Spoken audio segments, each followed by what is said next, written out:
Mesdames et messieurs, bonjour. Comme nous le faisons chaque semaine, je vais vous présenter, avec les ministres qui m'accompagnent, l'état de la situation sanitaire dans notre pays et les conséquences que nous en tirons sur l'évolution des mesures de gestion de l'épidémie d'ici la fin de l'année, mais aussi sur les perspectives que nous pouvons tracer pour la rentrée de janvier. Pour aller à l'essentiel, la situation sanitaire s'est considérablement améliorée au cours des dernières semaines, mais elle marque le pas depuis quelques jours. Olivier Véran vous en présentera le détail dans un instant, mais retenez que si la France était parmi les pays européens les plus touchés par l'épidémie à la fin du mois d'octobre, la situation s'est inversée depuis. C'est probablement aujourd'hui en France que la situation a le mieux évolué depuis 6 semaines, et c'est en France que l'épidémie est aujourd'hui la mieux maîtrisée par rapport à nos voisins européens. Je m'en réjouis notamment pour tous nos personnels soignants auxquels j'ai rendu visite à de multiples reprises depuis mon entrée en fonction, qui font, vous le savez, depuis plusieurs mois un travail formidable et qui vivent comme un soulagement la baisse des hospitalisations, notamment dans les services de réanimation, même si la situation reste préoccupante dans certaines régions. Le nombre de nouveaux cas quotidiens est passé de près de 50 000 à environ 10 000, c'est-à-dire une division par 5. La prévalence de l'épidémie dans la population générale se situe en France à 107 cas pour 100 000 habitants, quand elle est encore à 150 en Allemagne, 250 en Italie ou 300 en Suisse. Cela est bien sûr dû aux mesures que le gouvernement a prises de manière suffisamment précoce, avec la mise en place du couvre-feu mi-octobre, puis du confinement à partir du 30 octobre, mais également aux efforts et au sens des responsabilités que vous avez su consentir. Je tiens une nouvelle fois à vous en remercier très sincèrement, car même si nos règles ont été moins dures qu'en mars dernier, je sais qu'elles ont pesé sur votre quotidien et sur votre morale, sans parler de celles et ceux d'entre vous dont l'activité professionnelle a été directement impactée. Je sais que ces mesures peuvent être mal ressenties, parfois incomprises. Je veux vous en rappeler la logique. Il ne s'agit pas simplement de veiller à ce que les lieux où vous vous rendez ou que les activités que vous pratiquez soient dotés de protocoles sanitaires exigeants. En période de flambée épidémique, il faut passer à la vitesse supérieure et prendre les dispositions pour éviter le plus possible les flux, les rassemblements et les concentrations de population. Il faut rester chez soi le plus possible et limiter ses motifs de sortie. Mais, je vous l'ai dit, cette amélioration marque le pas depuis une semaine. Nous sommes sur une sorte de plateau. Le nombre de nouvelles contaminations ne se réduit plus et il tend même à légèrement réaugmenter depuis quelques jours. La partie est donc loin d'être gagnée. Comment expliquer ce phénomène? Peut-être pour une part en raison de l'allègement de nos mesures et notamment des flux et des brassages de population qu'a entraîné la réouverture des commerces intervenue le 28 novembre. Mais en réalité, ce changement de tendance n'est pas propre à notre pays, puisqu'on observe la même évolution au même moment dans de nombreux pays d'Europe où des mesures de durcissement ont d'ailleurs été annoncées ces derniers jours. Je demande au ministre des Solidarités et de la Santé de nous expliquer plus en détail la situation épidémiologique à ce jour, en France comme à l'étranger. Monsieur le Premier ministre, Mesdames, Messieurs, la vague épidémique que nous connaissons est mondiale. Elle atteint des niveaux inégalés. Un chiffre pour s'en rendre compte, 1,5 million de personnes ont perdu la vie en raison du virus depuis le début de cette pandémie. 70 000 personnes sont mortes dans le monde cette semaine en raison de cette épidémie. Parmi eux, près de 30 000 décès ont été enregistrés ces 7 derniers jours sur le continent européen, un nombre en hausse constante. Ailleurs, la situation est tout aussi inquiétante, que ce soit aux États-Unis, qui dépassent régulièrement les 200 000 contaminations diagnostiquées par jour, mais aussi en Afrique du Sud, qui fait face à une deuxième vague, au Mexique, au Brésil, dans d'autres endroits du globe, en Turquie ou encore au Japon. En Europe, les pays les plus touchés actuellement sont l'Italie, l'Autriche, la Hongrie, le Portugal ou encore la Suède. Je ne vous fais pas la liste, mais vous avez sur le diaporama par couleur les pays qui sont touchés. Vous voyez qu'en dehors de 2 pays scandinaves et de l'Irlande où la situation s'est améliorée, tous les pays ont dépassé les niveaux d'alerte épidémique. Et la mortalité atteint des sommets en Italie qui a pu enregistrer jusqu'à 1000 décès en une journée. Sur le graphe suivant, pour mémoire, la France était, au moment où nous avons décidé du confinement, un des pays d'Europe les plus touchés, vous l'avez dit, Monsieur le Premier ministre, juste derrière la Suisse. Il fallait réagir et agir, nous l'avons fait et vous l'avez fait. Quelques semaines plus tard, sur le graphe suivant, voilà où nous en sommes. La France et l'Espagne, pays au sein desquels la deuxième vague avait commencé plus tôt après l'été, présentent désormais un niveau de contamination plus faible que la quasi-totalité des pays qui nous entourent. Ça ne veut pas dire que le niveau de contamination soit faible, mais ça veut dire qu'il est encore plus élevé chez les autres pays. Si je prends un exemple, l'Allemagne, qui avait mis en place déjà depuis plusieurs semaines, depuis de longues semaines, des mesures de confinement partiel, est en train de décider région par région de la fermeture de l'ensemble des commerces, par exemple. Le couvre-feu et le confinement en France étaient donc urgents, ils étaient nécessaires et ils ont permis d'avoir une efficacité, une courbe pour pouvoir s'en rendre compte. De 50 000 nouveaux malades diagnostiqués par jour, nous sommes passés à 11 000 malades diagnostiqués par jour, c'est bien, c'est important. Cela a permis de sauver des milliers de vies, ça a épargné des dizaines, des centaines de milliers de Français des symptômes du Covid, qui, je le rappelle, peuvent quand même faire perdre le goût et l'odorat, occasionner de fortes fièvres, donner de la toux et, dans les cas les plus graves, entraîner une détresse respiratoire. Mais comme vous pouvez le constater, nous ne sommes pas encore sortis de la deuxième vague. 11 000 nouveaux malades par jour, c'est beaucoup trop. Et pire encore, le nombre de malades dont la dynamique de l'épidémie a arrêté de baisser depuis environ une semaine. Ce soir, par exemple, près de 14 000 nouveaux diagnostics de Covid ont été réalisés sur 24 heures, alors qu'il n'y en avait que 12 000 jeudi dernier. Ce n'est pas encore une reprise épidémique à proprement parler, une nouvelle réascension, c'est plutôt un plateau, vous le voyez sur la courbe, mais nous savons que du plateau au pic, parfois les choses peuvent aller très vite. Quelles sont les raisons de ce plateau? Pourquoi est-ce que ça a arrêté de baisser après des semaines de diminution? Le relâchement collectif, sans doute. Un brassage plus important dans la population, lié d'ailleurs en partie à l'allègement des règles du confinement, c'était attendu.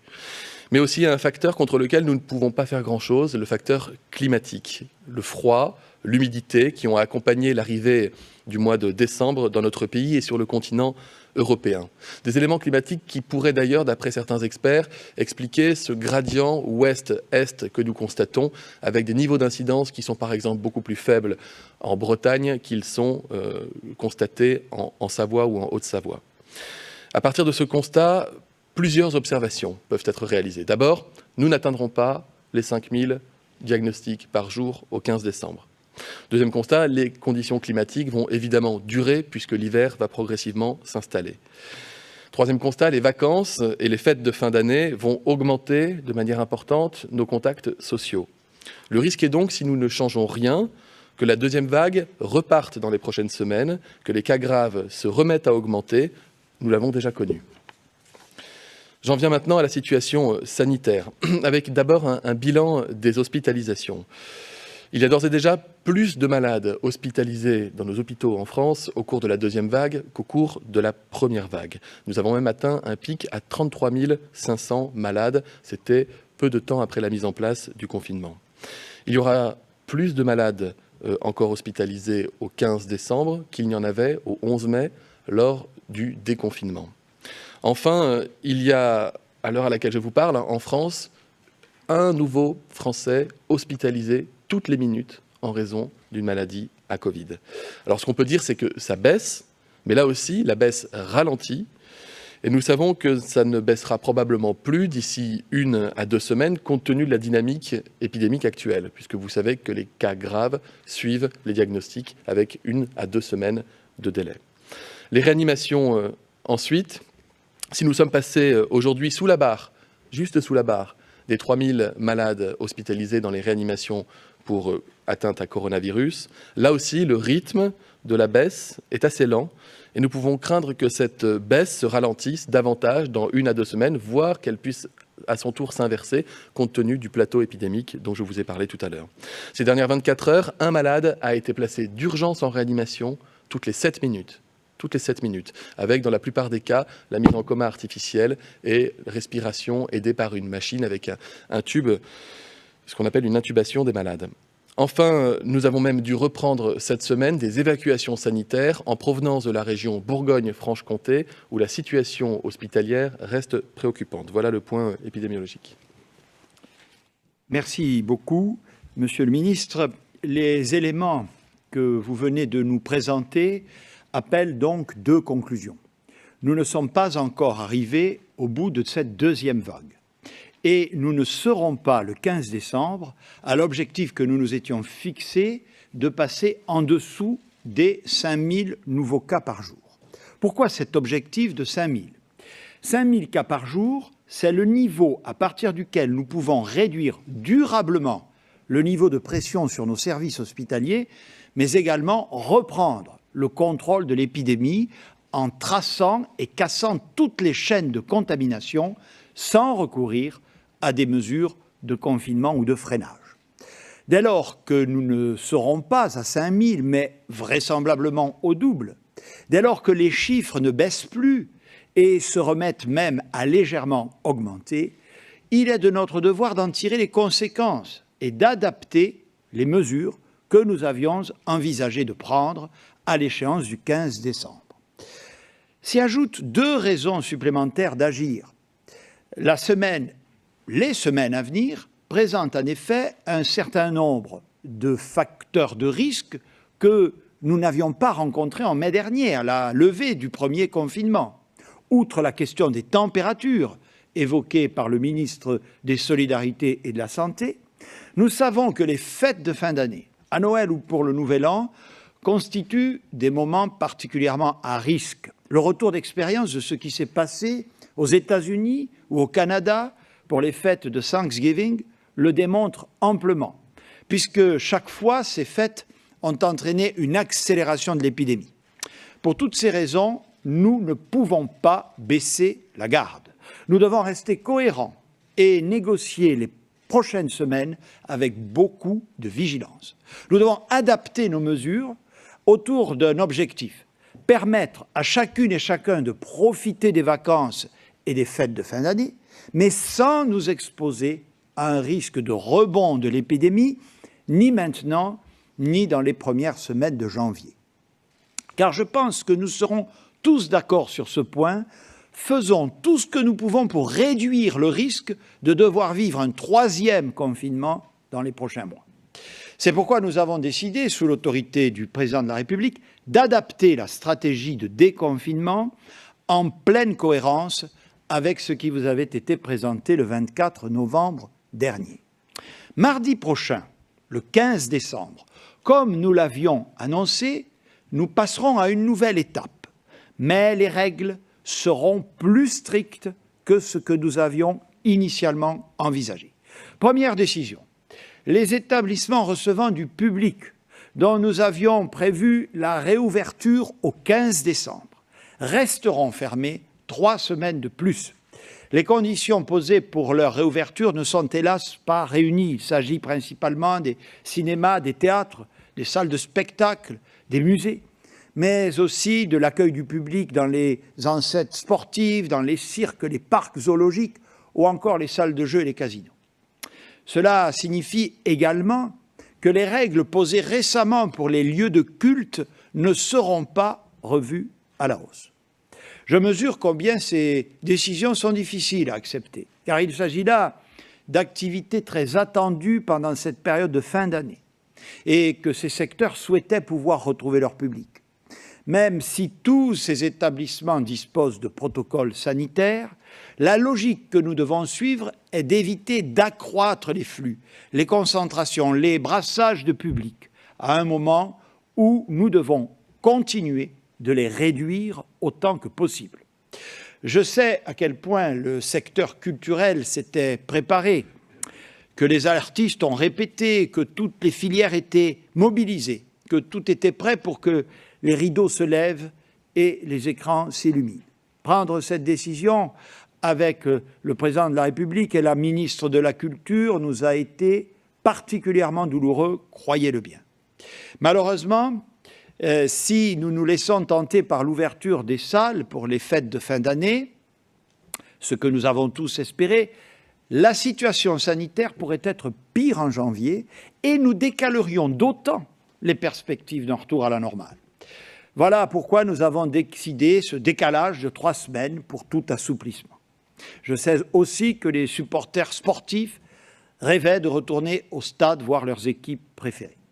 Nous réexaminerons donc la possibilité de les rouvrir à partir du 7 janvier en fonction de la situation sanitaire à cette échéance et de l'analyse que nous pourrons faire des effets des fêtes de fin d'année sur la situation épidémique.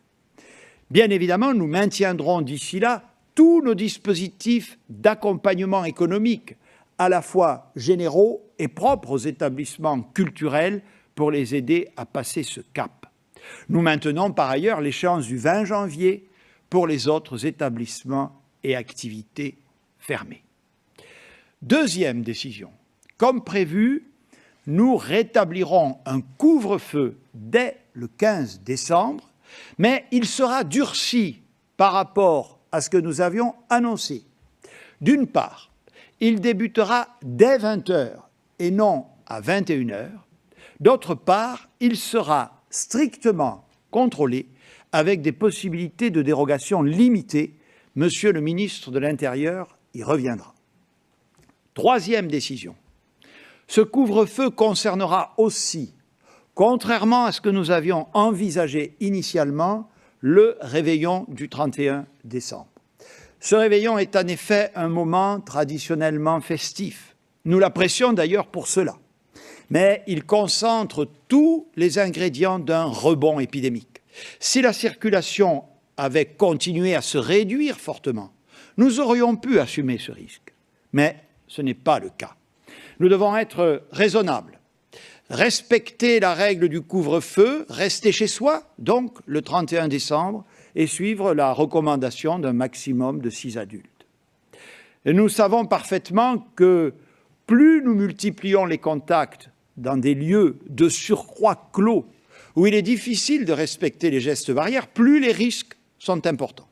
C'est la raison pour laquelle nous voulons aussi limiter au maximum les occasions de se retrouver chez les uns ou les autres, notamment en soirée pour un apéritif, un dîner, une fête. On mange, on boit, on est proches les uns des autres et il est beaucoup plus difficile de garder ses distances ou de porter un masque. Ce sont des moments formidables, nous les apprécions tous, moi le premier, croyez-le bien, mais c'est le facteur numéro 1 de contamination. C'est aussi d'ailleurs la raison pour laquelle nous maintenons la fermeture des bars et des restaurants. Toutes les études scientifiques le prouvent désormais. Nous devons donc faire collectivement l'effort d'y renoncer au cours des prochaines semaines. La même logique aurait probablement commandé de faire la même chose pour Noël. Mais Noël occupe une place à part dans nos vies et nos traditions. C'est un moment de rassemblement familial où peuvent se retrouver toutes les générations, enfants, parents, grands-parents, un moment où se forgent les premiers grands souvenirs des plus petits. Nous autoriserons donc les déplacements pour cette soirée du 24 décembre. Mais en vous rappelant la règle que je vous ai indiquée la semaine dernière, pas plus de 6 adultes à la fois. J'ajoute une autre recommandation, si vous deviez retrouver au cours des prochaines semaines, soit pour Noël, soit d'ailleurs pour un autre jour, une personne âgée ou vulnérable au coronavirus, limitez vos interactions au cours des 5 jours précédents, restez le plus possible chez vous. L'ensemble de ces mesures nous permettent de maintenir la possibilité de se déplacer sur tout le territoire à partir du 15 décembre. Elles ne nous autorisent pas, en revanche, à diminuer le recours au télétravail partout où il est possible. J'en profite pour me réjouir publiquement de l'accord conclu sur ce sujet essentiel par les partenaires sociaux le 26 novembre dernier, preuve de la vitalité du dialogue social dont nous avons tant besoin et que j'encourage inlassablement. Les dispositions que nous prenons vont également nous permettre d'adapter dans le sens d'un plus grand pragmatisme et d'une effectivité renforcée notre dispositif de contrôle des déplacements quotidiens. Je demande à Gérald Darmanin, ministre de l'Intérieur, de venir vous en présenter les modalités. Le ministre.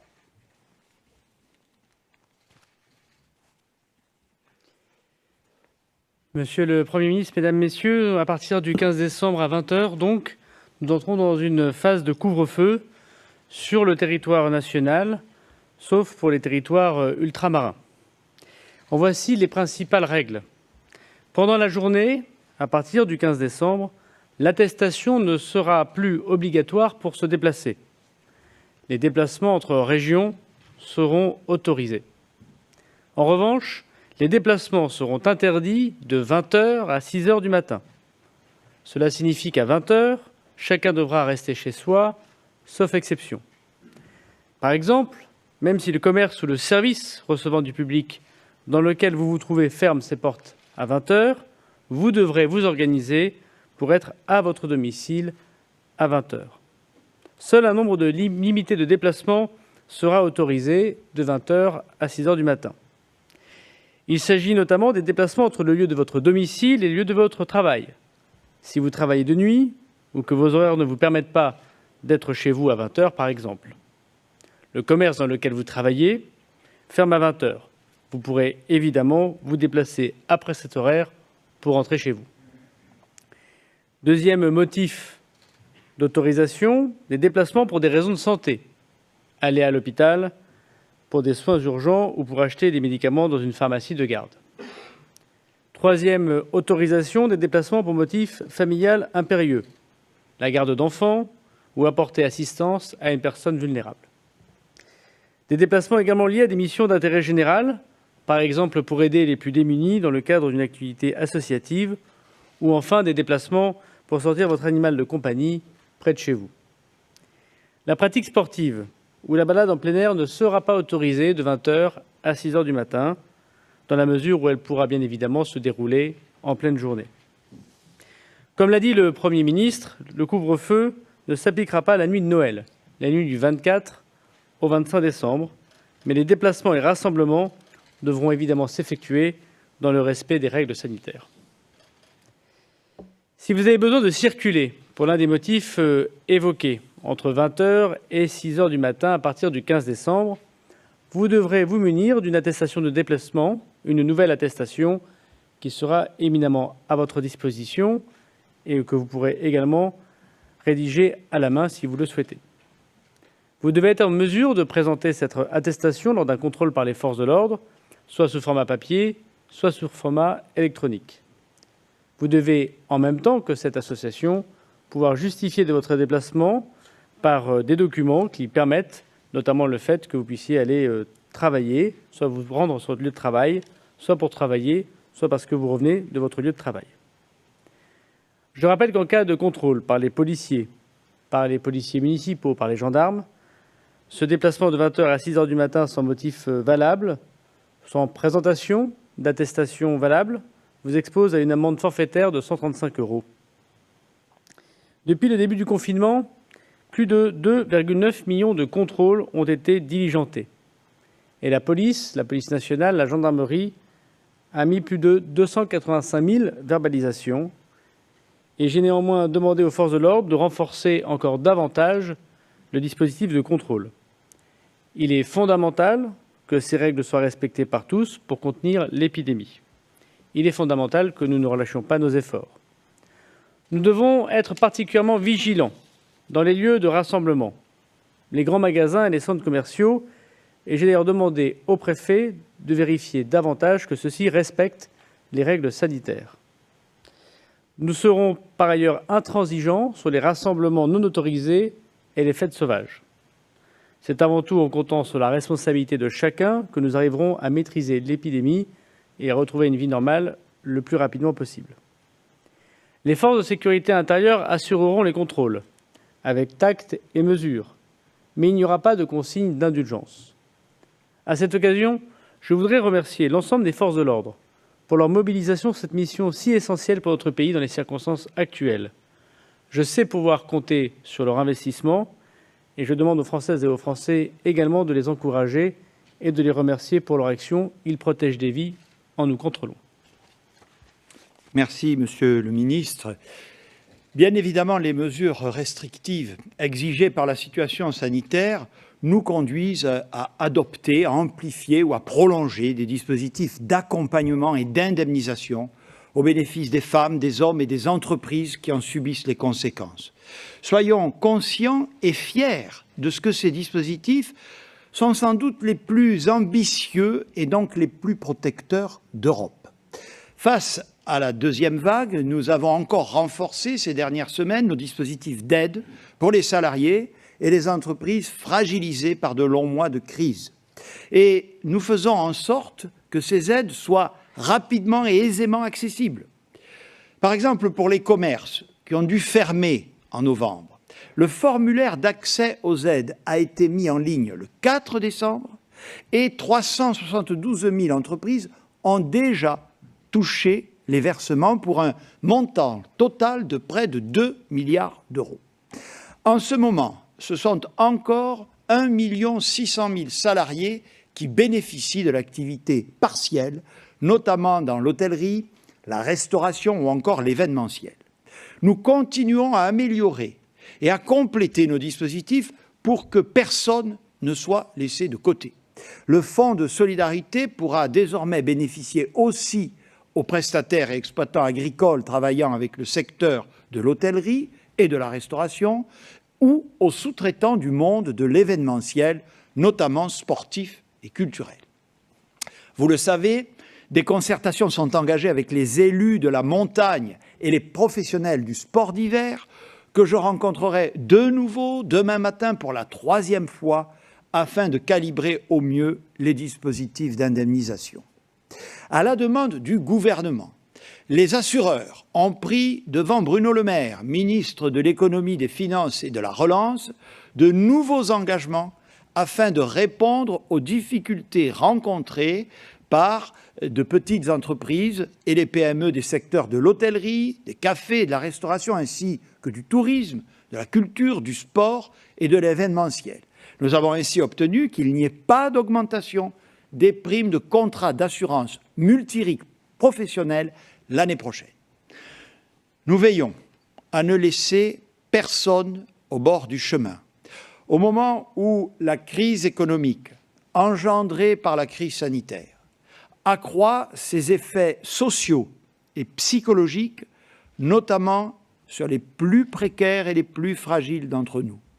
C'est pour moi un sujet de préoccupation permanente. Encore vendredi dernier, avec les présidents d'universités et d'établissements de l'enseignement supérieur, nous avons décidé, avec la ministre Frédérique Vidal, de mesures de soutien supplémentaires pour les étudiants, vis-à-vis desquels j'ai une pensée particulière. Enfin, la situation épidémique encore difficile que nous connaissons nous conduit également à amplifier et améliorer notre stratégie tester, alerter, protéger. Vous le savez, il s'agit d'un levier essentiel, à la fois pour mieux connaître l'épidémie, pour contenir la progression du virus et pour permettre l'accès aux soins le plus précocement possible. Notre objectif est à la fois d'augmenter le nombre de tests, alors que la France est déjà parmi les pays d'Europe qui testent le plus, d'accélérer encore davantage les délais d'accès et de rendu de leurs résultats, d'améliorer le repérage des cas contacts et d'assurer l'effectivité de l'isolement des personnes déclarées positives et de leurs cas contacts par un accompagnement renforcé. S'agissant de l'isolement, nous avons souhaité évoquer avec les forces politiques et les groupes parlementaires la question d'une évolution juridique qui nous conduirait, comme d'autres pays autour de nous, à rendre cet isolement obligatoire et en prévoyant éventuellement un système de sanctions en cas de manquement. Un tel dispositif, je l'ai dit, existe dans certains pays qui nous entourent. Il soulève cependant beaucoup de questions, non seulement éthiques, mais aussi sanitaires, avec notamment la crainte que certains hésitent à se faire dépister de peur d'être soumis à une telle contrainte. Les échanges que j'ai eus ces derniers jours sur ce sujet avec les représentants politiques et parlementaires, tous les groupes parlementaires, m'ont conduit à la conclusion qu'une telle évolution, qui passerait au demeurant par une nouvelle loi, ne faisait pas consensus. Nous devons donc orienter nos pistes d'amélioration vers l'accompagnement renforcé des personnes malades. Olivier Véran va vous présenter les grandes lignes de cette stratégie à laquelle nous associons les professionnels de santé, les organismes d'assurance maladie, le secteur associatif et les collectivités locales que je tiens une nouvelle fois à remercier vivement. Monsieur le ministre. Monsieur le Premier ministre, Mesdames, Messieurs, le mois de décembre et le mois de janvier vont effectivement voir évoluer en profondeur notre stratégie tester, alerter, protéger, conformément à ce qu'avait exprimé le Président de la République lors de son allocution. Tester d'abord. Alors, actuellement, 75% des résultats de tests PCR sont rendus en moins de 24 heures. C'est une amélioration continue grâce à l'extraordinaire mobilisation, je le dis, de l'ensemble de la filière de biologie médicale dans notre pays. C'est bien, mais nous voulons aller plus loin. Les laboratoires, d'ailleurs, s'y sont engagés. Grâce à cette mobilisation, soutenue désormais dans les prochains jours, à partir du 15 décembre, par un dispositif de bonus-malus, nous voulons approcher le 100% de résultats rendus en 24 heures et quand c'est possible même en moins de 12 heures. Alors pourquoi est-ce que c'est important d'avoir un résultat rapide ? Parce que quand vous faites un diagnostic rapide, vous pouvez procéder à du contact tracing pour identifier les chaînes de contamination rapidement, alerter tous les cas contacts rapidement, anticiper la mise à l'abri des personnes positives et cas contacts, et ainsi éviter que ces personnes aient le temps d'en contaminer d'autres. Bref, c'est pour être plus efficace. Les tests antigéniques, maintenant, ils montent en puissance à toute vitesse dans notre pays. Ils sont déployés désormais jusque chez les dentistes, les masseurs-kinésithérapeutes, les sages-femmes qui le souhaitent. Actuellement, nous réalisons 250 000 tests antigéniques par semaine dans notre pays. Et je vous le dis, ce sera beaucoup plus dans les prochaines semaines. Nous travaillons avec les entreprises, nous travaillons avec les collectivités territoriales qui le souhaitent, pour mener des opérations de dépistage collectif partout où ça fait sens et dans de bonnes conditions. Je le rappelle, tester dans de bonnes conditions, ça veut dire ne pas tester pour tester, mais tester en étant en capacité, si les examens sont positifs, de procéder à ce fameux contact tracing et à la mise à l'abri des personnes positives au virus ou cas contact des personnes positives. Pour cela, un conventionnement doit être assuré, passé entre les collectivités territoriales qui souhaitent s'y engager et les autorités sanitaires dans les territoires. Alerter ensuite. Là aussi, nous souhaitons aller plus vite et nous souhaitons aller plus fort en renforçant essentiellement les moyens humains mobilisés pour les actions de tracing. Vous connaissez pour la plupart d'entre vous ces équipes qui travaillent sans relâche aussi depuis des mois, des milliers de personnes. Nous allons renforcer ces équipes de manière à démarrer lorsque c'est possible, à chaque fois que ce sera possible, et nous allons faire en sorte que ça le soit dans l'immense majorité des cas, le contact tracing dès la réalisation d'un test rapide positif, avant même que la personne aille chez elle avec son test, une fois passé son test antigénique positif. L'idée est qu'il puisse être démarré, initié ce travail de tracing pour isoler les chaînes de contamination dès les premières minutes. Encore une fois, dans la course contre la montre, contre l'épidémie, nous voulons prendre de la vitesse. Tous Anti-Covid mobilise désormais plus de 11 millions d'utilisateurs dans notre pays. Il sera bientôt renforcé grâce à l'action de Cédric O, secrétaire d'État en charge du numérique, avec des modules destinés aux patients qui sont mis à l'abri. Et enfin, le troisième volet, protéger. Nous visons un objectif nouveau et ambitieux sur lequel j'aurai l'occasion de revenir lors d'une prochaine conférence de presse. L'objectif, c'est que chaque personne diagnostiquée positive au virus se voit proposer une visite à son domicile par une équipe pluriprofessionnelle, pluridisciplinaire, comprenant un soignant, un infirmier ou une infirmière, libérale la plupart du temps, qui pourra par exemple, en se rendant au domicile de la personne qui est diagnostiquée positive, réaliser des tests antigéniques auprès de l'entourage qui partage le même foyer que la personne malade, de manière à pouvoir isoler aussi plus rapidement et plus efficacement. À l'occasion de cette visite au domicile, seront prodigués des conseils sur les conditions de l'isolement, seront assurés aussi donner des garanties si la personne n'est pas en capacité, qu'elle vit seule et qu'elle ne peut pas faire ses courses, lui apporter du soutien. Vraiment ce soutien humain, cet accompagnement humain, c'est cela qu'on appelle renforcer les conditions de l'accompagnement au domicile. Et en matière de renforcement du respect, cette fois-ci, de la compréhension des consignes lorsque vous êtes cas positif ou cas contact, nous travaillons à un document, une sorte de charte, qui sera remis aux patients dès la réalisation du test, qui contiendra des conseils et qui permettra à la personne de s'engager à respecter la mise à l'abri si le test devait être positif. Peut-être un mot, Monsieur le Premier ministre, sur la période de Noël. Vous êtes un certain nombre de Français à vous poser la question de savoir si vous devez vous faire tester avant de vous rendre dans votre famille à l'occasion des fêtes de Noël. Quand je dis nombreux, c'est que vous êtes potentiellement très nombreux, et je vais y venir. Ça peut paraître sur le papier une bonne idée. Ce que je voudrais vous dire, c'est d'abord, il y a un risque de surprotection. Surtout quand on n'est pas symptomatique, il y a un risque que le test soit négatif, alors qu'on ne soit pas encore suffisamment contagieux pour pouvoir transmettre le virus autour de soi. Et avoir un test qui est négatif quand on est asymptomatique ne signifie pas qu'on n'est pas porteur du virus. Et le danger serait que 20 personnes qui partagent un repas ou qui ont prévu de partager un repas pour Noël décident de se faire tester et en confiance se retrouvent à table, arrêtent les gestes barrières, ne portent pas le masque, partagent le même foyer pendant plusieurs jours avec des personnes fragiles, pensant ne rien risquer alors qu'en réalité, le virus est là et que le risque de transmission est réel. Par ailleurs, je le dis, il faut aussi éviter l'engorgement des laboratoires, des pharmacies, des médecins qui réalisent des tests. Vous imaginez bien que s'il y avait 10, 15 ou 20 millions, je ne sais, de Français qui souhaitaient se faire tester dans l'urgence avant d'aller partager le repas de Noël, évidemment, aucune structure sanitaire au monde ne serait capable d'y faire face, pas plus la structure sanitaire française, quand bien même nous sommes l'un des pays qui testions le plus actuellement. Ce que je veux vous dire, c'est que si vous avez un doute, ou si vous vous êtes amené à vous rendre auprès d'une personne vulnérable, comme en EHPAD par exemple, vous pouvez évidemment vous faire tester. Mais s'il vous plaît, n'utilisez pas le test comme une sorte de totem d'immunité.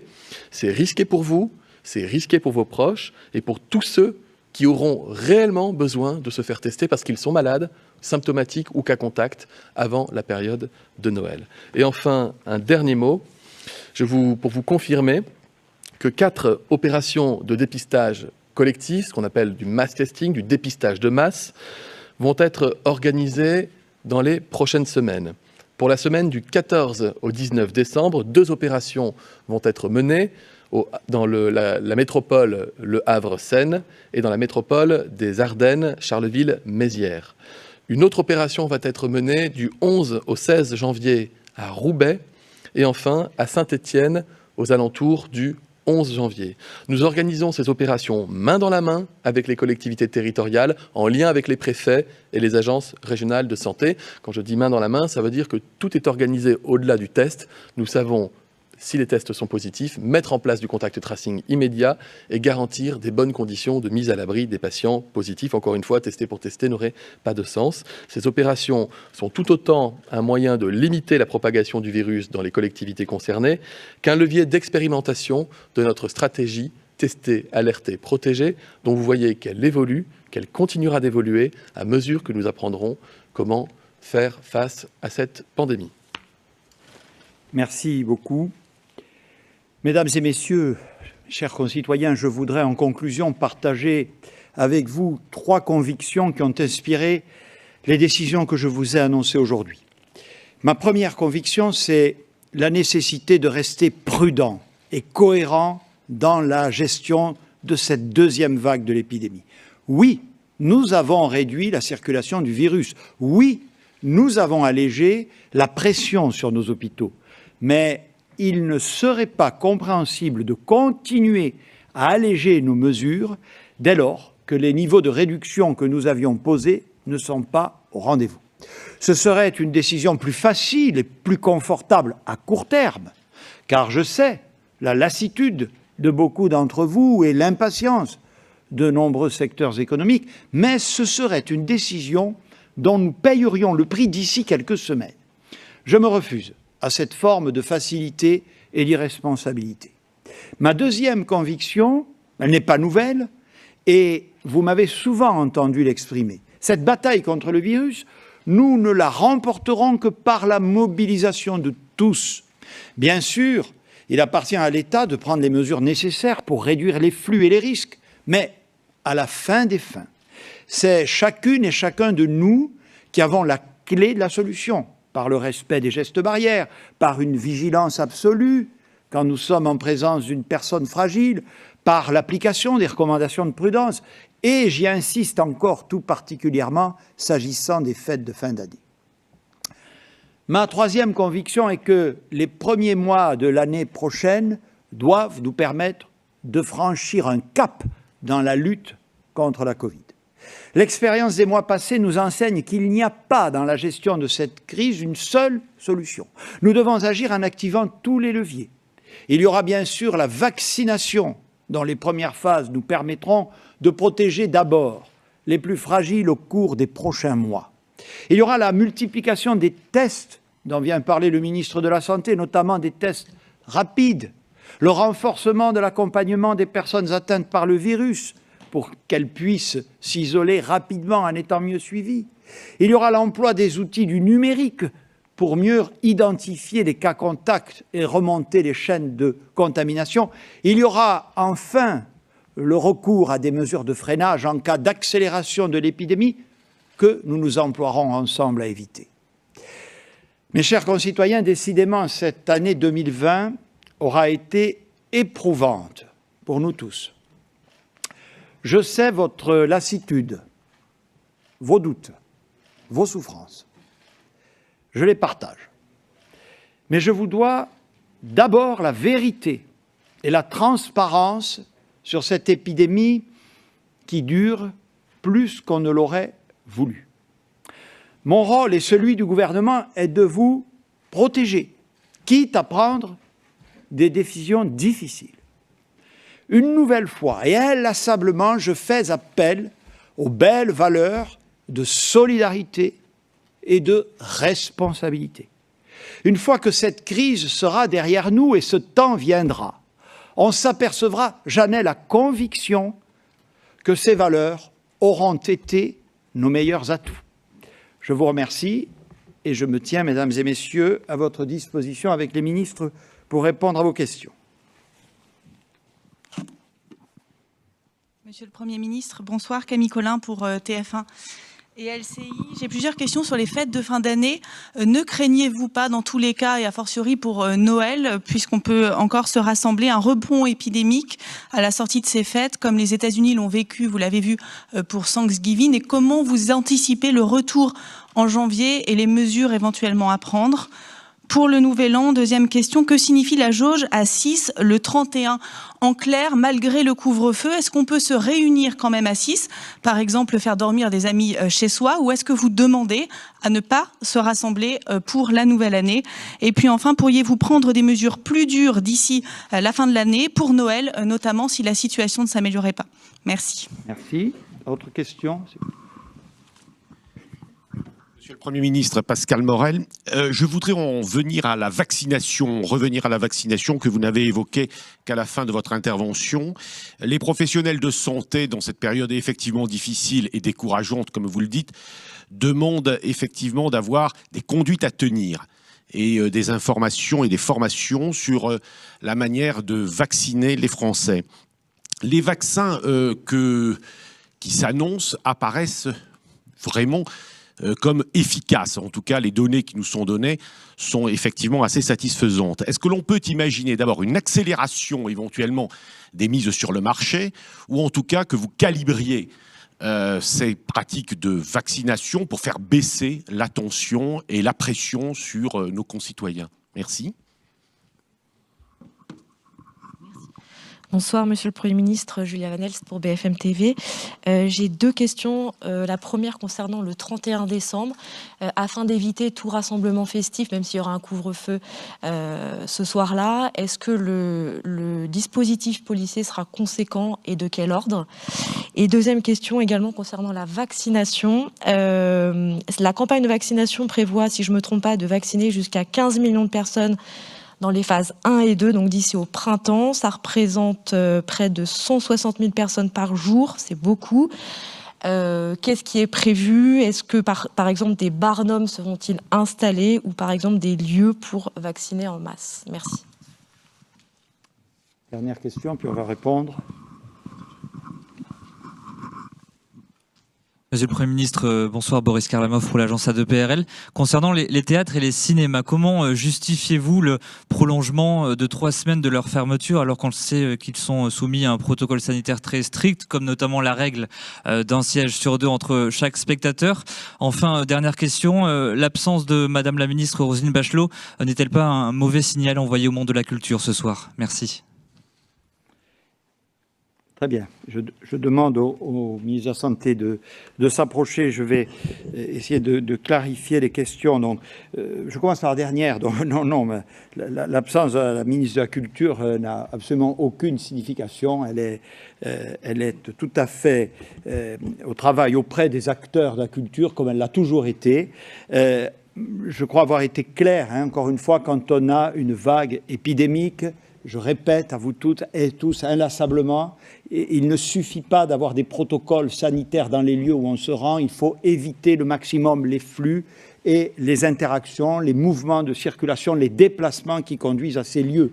Donc, compte tenu des données épidémiques qui vous ont été présentées, nous considérons qu'il n'est pas souhaitable d'encore ouvrir des lieux de destination pour accroître ces flux et ces mouvements de population. Voilà. Donc ça, il faut que ce soit bien répété. On l'a pour tout. Vous voyez, je reviens aux stations de sport d'hiver. Oui, elles se dotent aussi de protocoles sanitaires. Il n'est pas question de le contester ni de minimiser les efforts qu'elles font, mais l'objectif, c'est pas qu'il y ait des grands rassemblements de foule sur un lieu déterminé à un moment donné. Donc la logique et la cohérence sont les mêmes. La question du 31, puisque 2 d'entre vous, je crois, l'ont évoqué. Donc le 31, le couvre-feu s'appliquera, ça veut dire qu'entre 20h et 6h, on ne pourra pas circuler. Voilà, ça sera la différence avec Noël, qui est quand même considérable. Alors si vous me dites, est-ce qu'on ne pourra pas inviter quelques personnes chez soi qui arriveront avant 20h et qui partiront après 6h? Oui, ce sera possible. Mais l'objectif, encore une fois, c'est de limiter au maximum les mouvements. Donc, nous avons décidé, pour les raisons que j'ai expliquées, vous m'avez entendu, de ne faire, pour des raisons très spécifiques, qu'une exception à ce couvre-feu sur toute la période, c'est-à-dire le soir, la soirée de Noël. Est-ce qu'on envisage, c'est une façon de passer la parole au ministre de la Santé, et qui a aussi des questions sur la vaccination, des mesures plus dures d'ici Noël, j'allais précisément dire, madame, que celles que je vous annonce ce soir ont pour objectif de l'éviter. Voilà. Maintenant, souvent d'ailleurs, vous-même ou vos confrères me posez ces questions, mais le rôle du gouvernement, c'est d'être pragmatique et de s'adapter à la situation épidémique. C'est-à-dire, voilà, je n'espère pas, monsieur le ministre, que nous ayons une forte flambée la semaine prochaine des cas de contamination, auquel cas, bien, nous en tirions les conséquences nécessaires. Monsieur le ministre de la Santé. Monsieur le Premier ministre, oui, sur le risque de rebond épidémique, vous l'avez dit, on ne peut pas exclure. On l'a dit, quand vous augmentez le brassage de population, lorsque les gens se voient davantage, lorsqu'ils passent plus de temps dans la même pièce ou dans le même bâtiment, les uns avec les autres, et forcément, il y a un risque. Mais vous aviez posé aussi une question sur le Nouvel An et la fête. Finalement, le Nouvel An, c'est quoi? C'est une soirée pour enterrer l'année qui s'est écoulée et célébrer l'année qui va commencer. Moi, je vous le dis, la meilleure manière de célébrer 2021, c'est de se donner les moyens collectivement de passer une année 2021 plus normale, plus libre, moins dure que l'année 2020 que nous avons connue. Honnêtement, c'est le meilleur moyen de célébrer l'arrivée de l'année 2021, c'est de faire attention les uns aux autres et d'être responsable, même si on a envie d'autre chose. Sur la vaccination, il y a eu plusieurs questions qui ont été posées. D'abord, peut-être une petite mise à jour des données qui nous reviennent, notamment de l'étranger. Vous l'avez peut-être vu, il y a une équipe de scientifiques reconnus, hors tout soupçon aux États-Unis, une vingtaine de personnes, je crois, qui a démarré l'analyse de toutes les données scientifiques du vaccin Pfizer en public. Il y a également une publication aujourd'hui dans la revue New England Journal of Medicine qui est extrêmement favorable sur le vaccin Pfizer, tant en termes d'efficacité que de sûreté. Notamment, ce que je retiens de la lecture de cette publication indépendante, c'est que sur les près de 40 000 personnes qui ont été testées dans le cadre de la campagne de vaccination dans l'essai de phase 3, il y a eu des effets indésirables bénins, tels qu'une rougeur au point d'injection ou de la fatigue, ce qu'on voit d'ailleurs dans toutes les injections de médicaments, que ce soit des vaccins ou non, et il n'y a eu aucun effet indésirable grave. Ça, c'est une donnée qui est importante, que je n'avais pas encore quand on avait présenté la vaccination la semaine dernière. Donc, on aura d'autres données qui arriveront. En Angleterre, il y a eu 2 effets indésirables graves qui sont apparus chez des patients qui ont été vaccinés.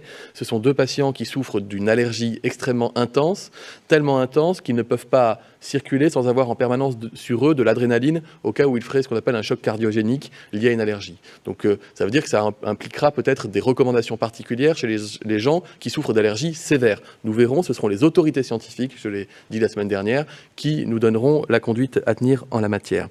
Vous avez posé la question de comment est-ce qu'on va vacciner 15 millions de personnes en aussi peu de temps. Alors d'abord, il y a beaucoup de professionnels de santé.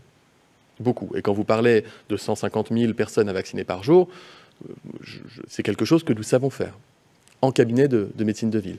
Je rappelle que le premier million de personnes qui seront vaccinées, c'est en établissement collectif pour les personnes âgées, personnes en situation de handicap dans les établissements collectifs, les EHPAD, je ne reviens pas sur la liste, vous la connaissez. Et ensuite, 14 millions de personnes par tranche d'âge progressive. Et nous faisons le choix de nous appuyer sur la médecine de ville, sur les soignants en ville pour organiser ces campagnes, ce qui n'exclut pas d'avoir, dans des collectivités qui le souhaiteraient, je me suis entretenu avec les associations de collectivités à ce sujet par anticipation, que les collectivités puissent mettre à disposition des locaux pour que les soignants puissent venir vacciner des patients en plus de leur activité dans leur cabinet. Et enfin, pour Pascal Morel, sur comment est-ce qu'on informe et comment est-ce qu'on répond aux questions des professionnels de santé, nous menons beaucoup de concertations avec les représentants de la profession. Et à titre d'information, après la conférence de presse, à 20h, j'organise une visioconférence avec des médecins de ville et d'hôpital qui ont été contactés par le Conseil de l'Ordre des médecins, donc potentiellement un très grand nombre de médecins, pour pouvoir avoir ce dialogue aussi direct avec les premiers acteurs de la campagne de vaccination, ceux en qui les Français ont confiance, c'est-à-dire leurs médecins. Merci. Une question a été posée au ministre de l'Intérieur sur les contrôles renforcés, hein, c'est ça, le 31, c'est bien ça? C'est vous.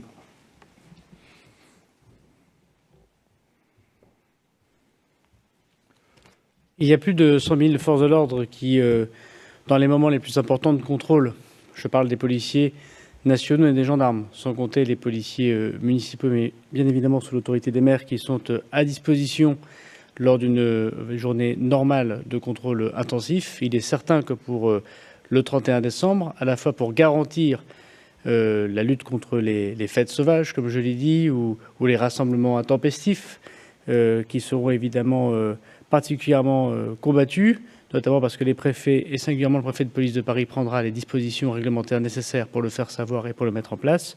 Nous mobiliserons beaucoup les policiers et les gendarmes. Et d'ailleurs, à la demande du Premier ministre, je serai évidemment particulièrement à la manœuvre avec la ministre déléguée pour pouvoir les soutenir dans ces contrôles.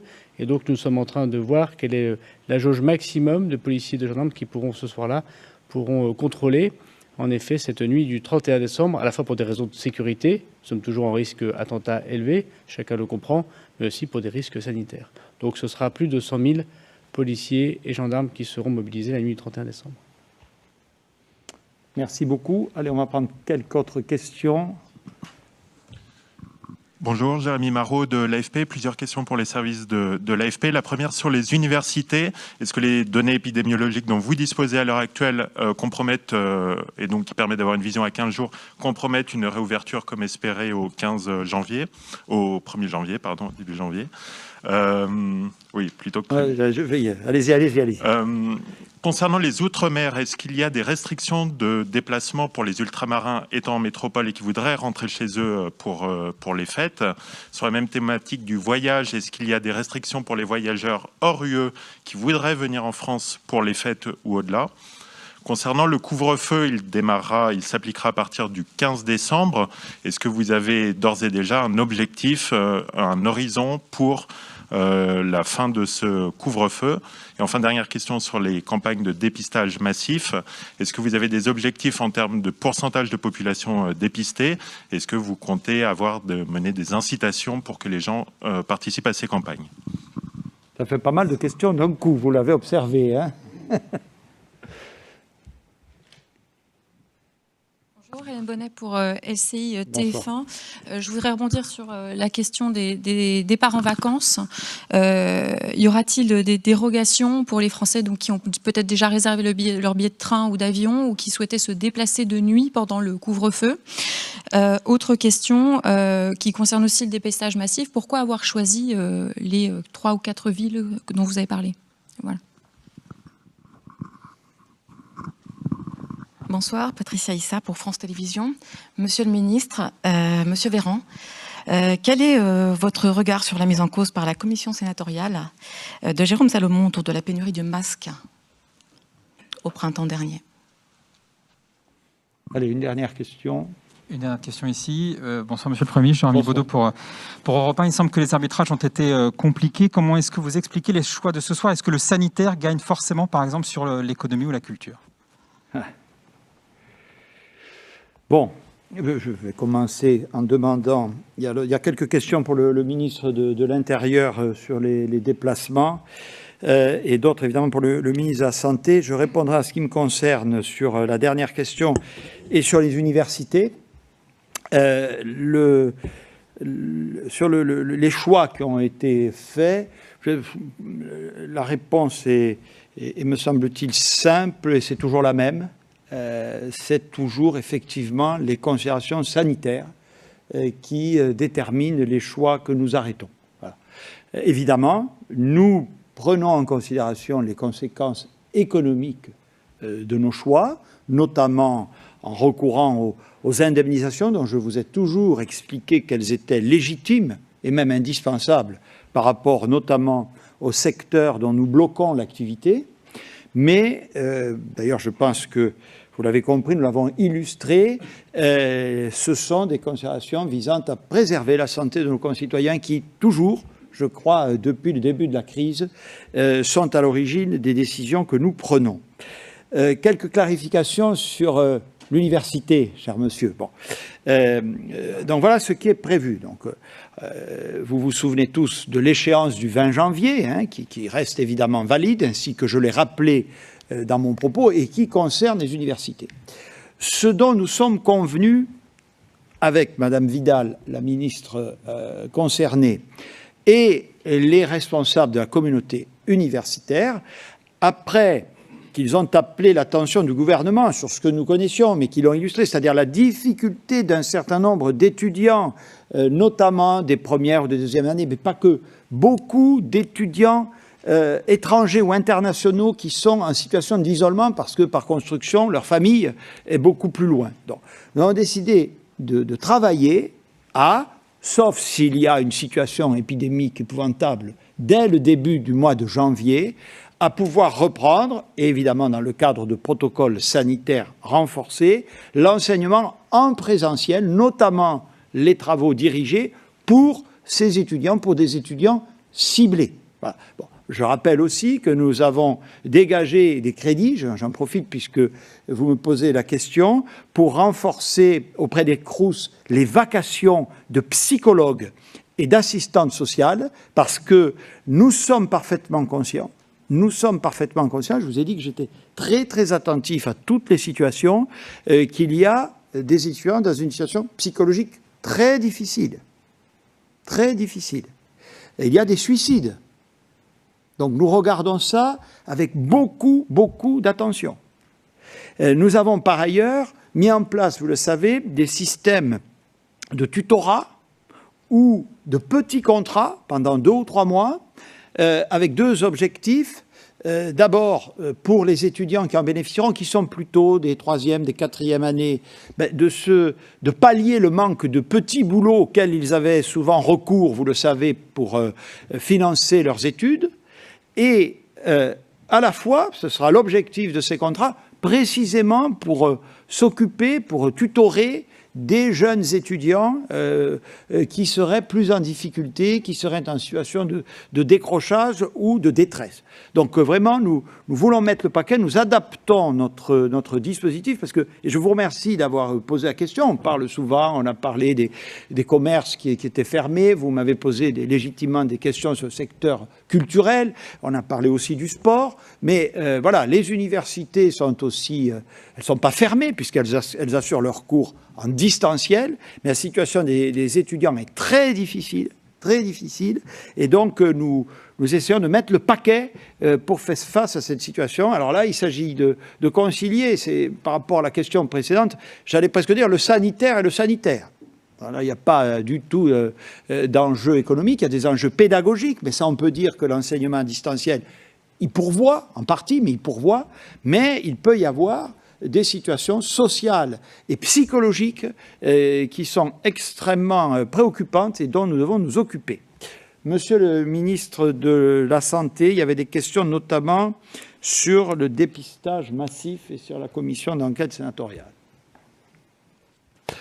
Monsieur le Premier ministre, d'abord, vous avez fait, madame, allusion à des informations issues de la commission d'enquête menée par les sénateurs. J'ai pris connaissance du rapport d'inspection, en tout cas de la synthèse, que le rapport est long. Je me suis entretenu évidemment avec le directeur général de la santé, Jérôme Salomon, en début d'après-midi. Il m'a indiqué que les échanges d'emails auxquels il est fait allusion dans le rapport de la commission d'enquête, ainsi que dans certains journaux qui s'en sont fait l'écho avant la parution de ce rapport, ces échanges d'emails, il les a lui-même transmis à la commission d'enquête parlementaire. Ces messages datent d'ailleurs de début 2019, environ un an avant ma prise de fonction. Il revient au directeur général de la santé de communiquer les explications sur le fond. Ce soir, la direction générale de la santé publiera donc un communiqué qui apportera ces éléments d'explication. Sur la question des dépistages de masse, ce que nous voulons, c'est un dépistage de masse qui soit structuré, cohérent, qui cible notamment les publics vulnérables, les publics les plus exposés au risque de cluster et donc de diffusion de masse. Des opérations qui fassent sens, donc auprès de publics ciblés, mais en nombre. Donc, il n'y a pas un objectif en soi chiffré. D'ailleurs, nous n'avons pas en France l'obligation de nous faire tester. La Slovaquie avait mis en place une obligation où vous étiez testé, où vous deviez rester chez vous pendant 14 jours. Ce n'est pas possible en France, dans le droit, et vous le comprendrez bien, ce n'est pas non plus dans l'esprit et dans l'éthique de fonctionnement collectif de notre pays. Néanmoins, nous encouragerons, et les collectivités font beaucoup de communication sur place pour pouvoir encourager les publics cibles à venir se faire tester. Les équipes sont en place, il y a plusieurs centaines de renforts qui sont mobilisés dans chacune des collectivités que j'ai citées. C'est important. Nous n'avons pas choisi ces collectivités, c'est elles qui se sont choisies et qui nous ont contactés en nous faisant part de leur souhait de mettre en place des opérations. Alors certaines villes, parce qu'elles ont été soumises à une très forte deuxième vague, je pense au Havre par exemple ou à Saint-Étienne, évidemment Roubaix, mais aussi Roubaix parce que la communauté scientifique, une partie de la communauté scientifique du département souhaitait se mobiliser pour pouvoir, à l'occasion de dépistage collectif, peut-être expérimenter d'autres types de tests. J'aurai l'occasion d'y revenir, les choses ne sont pas encore ficelées à ce stade. Merci. Monsieur le ministre de l'Intérieur.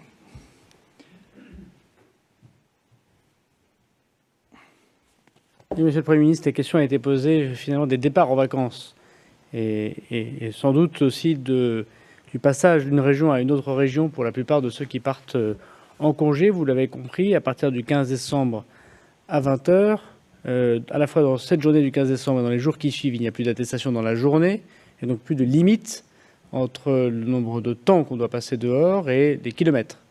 Donc vous pouvez en conclure facilement qu'à partir du 15 décembre, les Français pourront passer de région à région avec leur véhicule ou leurs moyens de transport évidemment publics et pourront évidemment rejoindre leur lieu de vacances s'ils partent en vacances. À partir de 20 h, ils doivent s'arrêter de voyager, à quelques exceptions près, une correspondance évidemment pour prendre un train ou un avion, comme dans le cas du premier confinement, évidemment. L'attestation de billets le démontre, par exemple. Et bien évidemment que les forces de l'ordre, si vous êtes à quelques dizaines de kilomètres de votre lieu de destination, et si vous pouvez évidemment le prouver par votre attestation, vous laisseront rejoindre ce lieu de vacances. Mais évidemment, l'idée, c'est de pouvoir limiter au maximum ces déplacements, y compris pour partir en vacances, durant la période de 20 h à 6 h du matin. Donc pour résumer, les Français, s'ils le souhaitent, pourront partir en vacances ou pourront se déplacer pour des motifs personnels sans justifier leur déplacement dans la journée, bien évidemment. Ils pourront, s'ils ont une correspondance ou s'ils sont à quelques encablures de leur lieu de vacances, montrer aux forces de l'ordre leur attestation et donc arriver sans heurts dans ces lieux de vacances, même si ce n'est pas dans leur région, même si c'est à plusieurs kilomètres. Et évidemment, entre 20h et 6h du matin, quels que soient les motifs, je les ai évoqués, ceux qui permettent une exception, de pouvoir rester chez soi ou dans son lieu de vacances sans sortir. Oui, j'ajoute peut-être, Gérald, que s'agissant de l'outre-mer, parce que je pense qu'il y a une question sur l'outre-mer, donc vous savez qu'il y a un principe, normalement, c'est que pour vous rendre en outre-mer, vous devez faire présenter un test négatif avant le départ vers la collectivité en question.